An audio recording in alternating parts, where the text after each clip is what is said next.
Na ndio maana sisi Young Africans tukasema hatuna imani na hii bodi ya ligi. Kwa maana bodi ya ligi hii imetawaliwa na viongozi wengi ambao wana mapenzi na klabu ya Simba. Kwa majina naitwa Nasli Ismail, ni katibu wa tawi la Yanga Gizani Kariakoo watoto wa mjini. Nachukua nafasi hii kumshukuru Mwenyezi Mungu mwingi wa rehema kwa kuweza kutujalia siku ya leo kufanya hafla yetu ya iftar, na tunashukuru pia wanachama wa tawi la Yanga Gizani Kariakoo kwa kufanikisha hafla hii kwa michango yao na nguvu zao na mali ambazo wameshiriki katika hafla hii ya iftar. Mbali na hiyo, tunashukuru pia viongozi mbalimbali ambao wameambatana na sisi katika hafla hii, Mheshimiwa Diwani ndugu Saad Kimji na mwenyekiti wa serikali za mitaa wa Gerezani na Mheshimiwa Diwani Fatma Abdalla, diwani ya kata Gerezani. Tunawashukuru sana katika kutushika, katika kutukimbilia katika hafla yetu hii ya iftar. Naam. Wewe kama mdau wa Young Africa, unazungumzaje tukio la viongozi wako kuitwa kesho kuhusiana na swala la mechi ambayo iliahirishwa? Yanga imeonekana amegomea mchezo, ila bodi inahitaji wacheze mchezo. Lakini kabla sijaendelea katika swali lako, lengo la iftari hii ilikuwa ni kurudisha katika jamii. Nadhani niliweke vizuri hilo. Tumeshirikiana na watoto yatima ambao wenye uhitaji. Watoto wale wana uhitaji muhimu sana wa chakula, juzuu, mikeka na vitu vingi kadhalika. Kwa hiyo wadau wengine mbalimbali ambao wanaweza kuwashika, basi tunafungua milango kwenda kuwashika watoto wale ambao wapo kituo cha Buguruni pale Mnyamani, Buguruni jana. Kwa hiyo baada ya kusema hayo, niseme asanteni sana kwa kushirikiana na sisi katika kituo cha Buguruni. Lakini baada ya kusema hayo, sasa nizungumzie kuhusiana na swali lako kuelekea wito wa viongozi wa Young Africans kwa waziri wa michezo ndugu Kabudi. Sisi kama wanachama na mashabiki wa Young Africans tuna imani viongozi wetu ni wasikivu. Tuna imani viongozi wetu ni waweredi na wanatambua kabisa nini wanachama tunakihitaji kipindi hichi na hichi kimetokea. Tuna imani kwamba wameitika wito na watakwenda kufanya maamuzi kwa neno. Kwa maana Waswahili wanasema itika wito kataa neno. Kwa hiyo sisi kama wanachama wa Young Africans na mashabiki tumetoa hisia zetu na uhalisia ambayo tukio limejitokeza kuahirishwa mechi katika mazingira ambayo hayaeleweki ni mazingira ya msingi gani. Kwa maana kanuni itaka mchezo ule uchezwe, lakini mchezo umeahirishwa. Kwa sasa sisi kama wanachama tunahitaji kanuni zifuatwe ili mpira wetu uendelee kukua. Kwa maana kama kanuni hizi zitaendelea kusiginwa kila siku kwa kusema tutumie busara na hekima, basi mpira huu mpaka sisi tunakufa na wazalendo wenginewe hautapata maendeleo katika mpira wetu. Kwa hiyo sisi viongozi wetu tunatuambia kwamba waende wakazungumze na waziri, lakini pia sisi kama wanachama tunahitaji tuzungumze nao. Maana tumeona mikoa mbalimbali wamezungumza pasipokuwa na viongozi. Kwa maana kuzungumza na viongozi, sisi tunahitaji mkutano mkuu wa wanachama wa Yanga. Kwa maana mkutano mkuu wa dharura. Tuzungumze na viongozi katika kwa maamuzi ya jambo hili. Hatuhitaji jambo hili lifanyike upande mmoja tu kwamba wao viongozi waamue wao.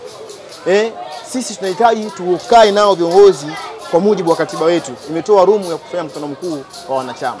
Kwa jambo hili sisi kama wanachama wa Young Africans kupitia Yanga Gizani Kariakoo tunasema tunawaheshimu sana wenye mamlaka mbalimbali, wenye waziri wa zamani michezo na viongozi katika kuheshimu pia wameitika wito.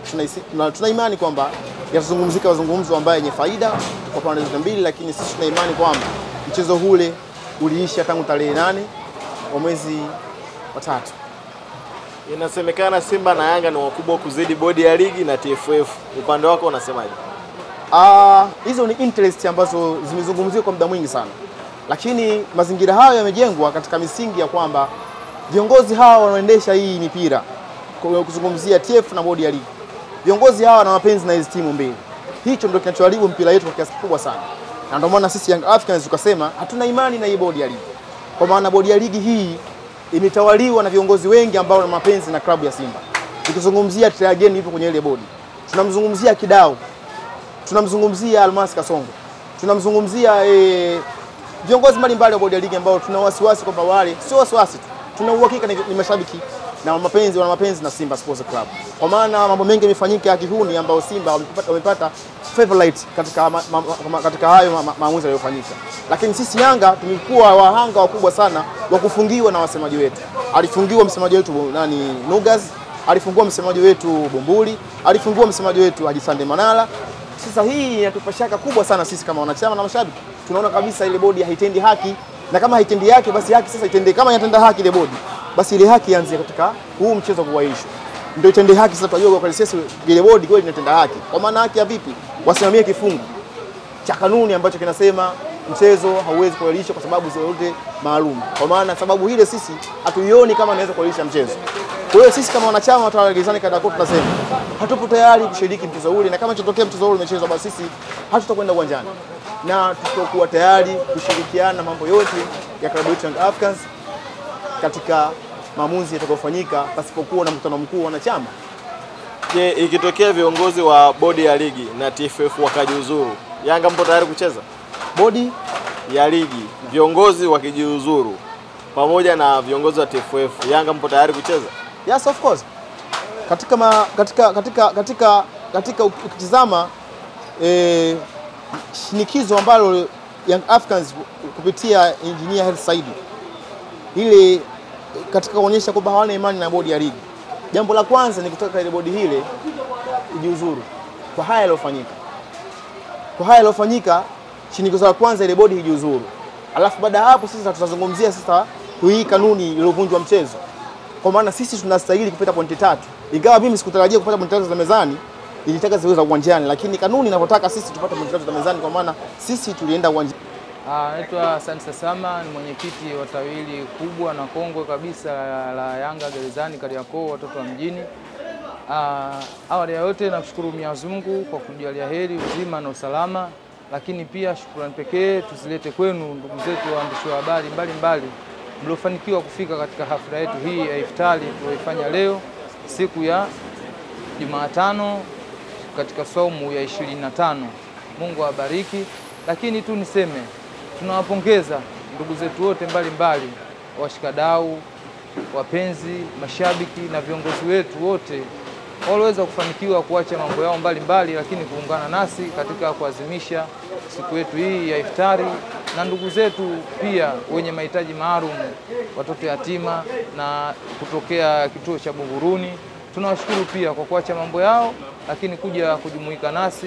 Hatimaye sisi tumefanya shughuli yetu na tumetoa kile kidogo ambacho tulichojaliwa na Mwenyezi Mungu, lakini tumefuata yale maandiko ya Mwenyezi Mungu ndani ya mfungo huu wa Ramadhani. Tunashukuru kwa kulihitimisha hilo, na hii haikuwa kwa mara ya kwanza, bali tunashukuru pia kwa kuwa mwendelezo mzuri katika huu utoaji. Hii sasa imekuwa ni mara ya 4, na tunatoa wito kwa wenzetu wote ambao wenye kuwa nacho waweze kutoa kwa wenzetu ambao tunaona kidogo wana uhitaji wa kupewa. Ni baada ya kusema hayo, niwashukuru sana, tena niwashukuru sana kwa ujumla, lakini tu nawashukuru pia viongozi wangu makao makuu wakiongozwa na Engineer Hersi Said kwa kuonyesha mfano mwema na bora uliotukuka katika klabu yetu ya Young Africans, katika kuonyesha kwamba wapo pamoja na jamii, na si tu kwenye michezo kufurahia Aziz Ki akishinda goli, bali hata katika matatizo mbalimbali kama haya ya kijamii. Kwa hivyo sisi tukiwa kama tawi la Yanga Gerezani Kariakoo tumekuwa pia tukiiga mfano wa kuifuata klabu yetu katika kuhakikisha tunakuwa sambamba au tunakuwa pamoja na jamii yetu, sababu siku zote jamii iliyotuzunguka ndio hiyo inayotusapoti katika mambo yetu. Kwa hivyo tunapokuwa nayo karibu kinamna moja au nyingine, pia kwao wanapata faraja, lakini wanapata nguvu zaidi katika kutunga mkono pia kwa yale ambayo sisi tunayafanya. Mimi nawashukuru sana, na tena sana nawashukuru. Mungu awabariki. Nadhani tukutane tena katika masiku yajayo, na imani mwisho wa hili ndio mwanzo wa mengineyo.